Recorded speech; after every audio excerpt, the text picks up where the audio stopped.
Assalamualaikum warahmatullahi wabarakatuh dan salam sejahtera.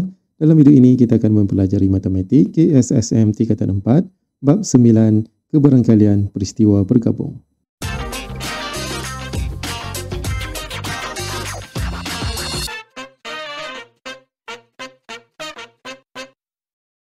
Kita akan membincangkan standard kandungan 9.2, peristiwa bersandar dan peristiwa tidak bersandar. Dan standard pembelajaran 9.2.1, membezakan peristiwa bersandar dan peristiwa tidak bersandar. Kita boleh rujuk buku teks pada muka surat 246 sehingga 248. Mari kita lihat situasi ini. Di sini kita akan main putaran roda bertuah. Yang pertama, di sini kita ada 6 peserta yang terdiri daripada Ali, Burhan, Chan, Darwis, Eric dan juga Farid.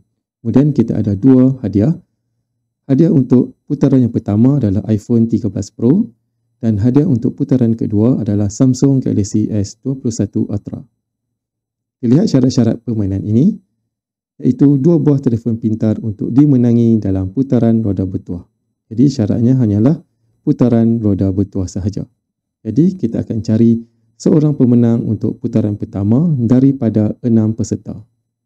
Jadi mari kita lihat untuk putaran yang pertama, siapakah yang akan terpilih daripada 6 peserta ini.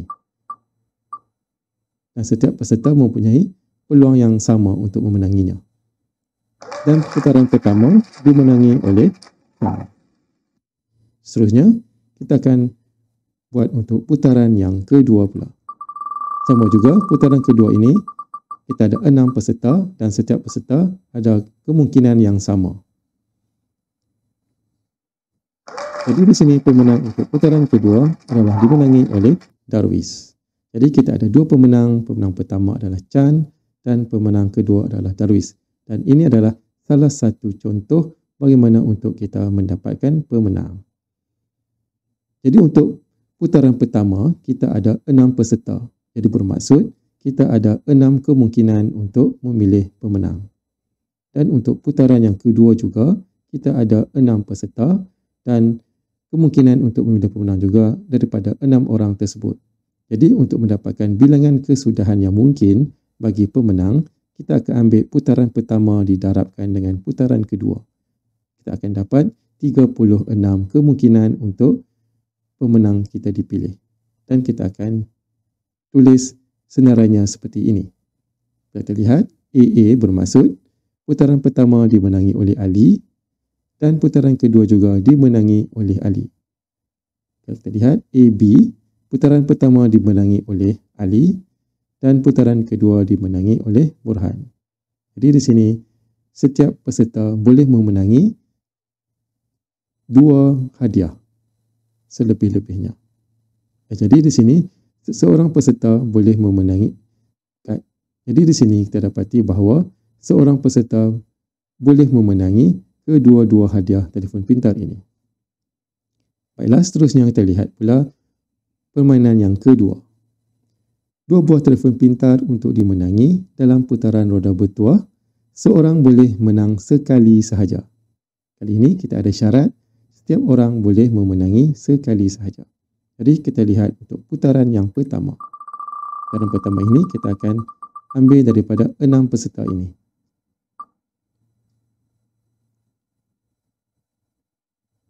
Jadi untuk putaran pertama dimenangi oleh Ali. Dan Ali ini dipilih daripada 6 orang. Kemudian apabila Ali telah menang, nama Ali akan dibuang daripada putaran roda ini. Kerana seorang boleh menang sekali saja. Jadi kita lihat untuk putaran yang kedua. Kali ini, putaran ini kita ada 5 orang peserta sahaja. Jadi kita lihat siapakah yang bakal memenangi untuk putaran kedua ini. Dan putaran kedua dimenangi oleh Farid. Jadi kita ada 2 pemenang, Ali dan Farid. Dan ini merupakan salah satu contoh kombinasi pemenang untuk permainan kedua kita.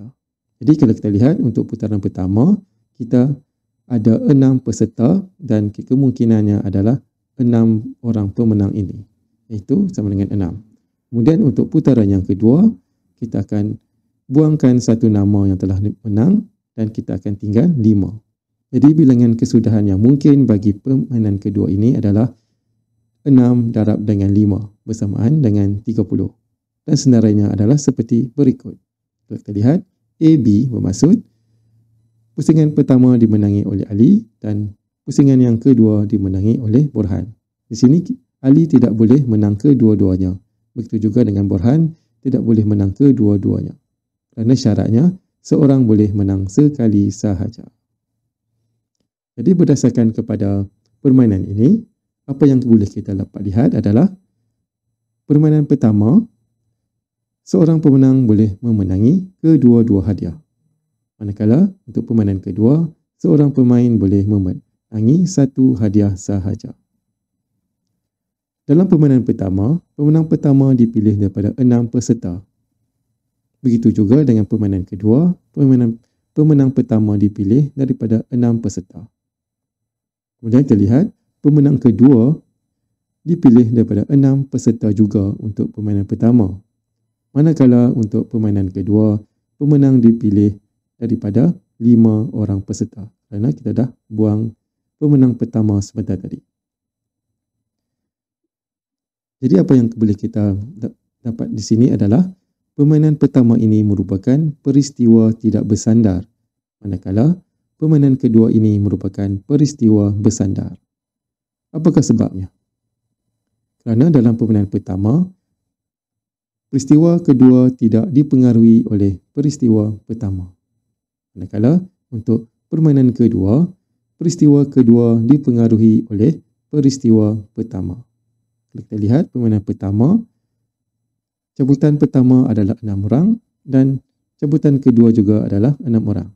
Manakala untuk permainan kedua, cabutan pertama kita ada 6 orang, kemudian untuk cabutan kedua kita hanya tinggal 5 orang sahaja. Jadi di sini kita dah boleh membuat kesimpulan bahawa peristiwa bersandar ini adalah dua peristiwa A dan B adalah peristiwa bersandar jika peristiwa A mempengaruhi kejadian peristiwa B. Manakala peristiwa itu adalah tidak bersandar jika peristiwa kedua tidak dipengaruhi oleh peristiwa pertama. Baiklah, seterusnya kita lihat contoh soalan.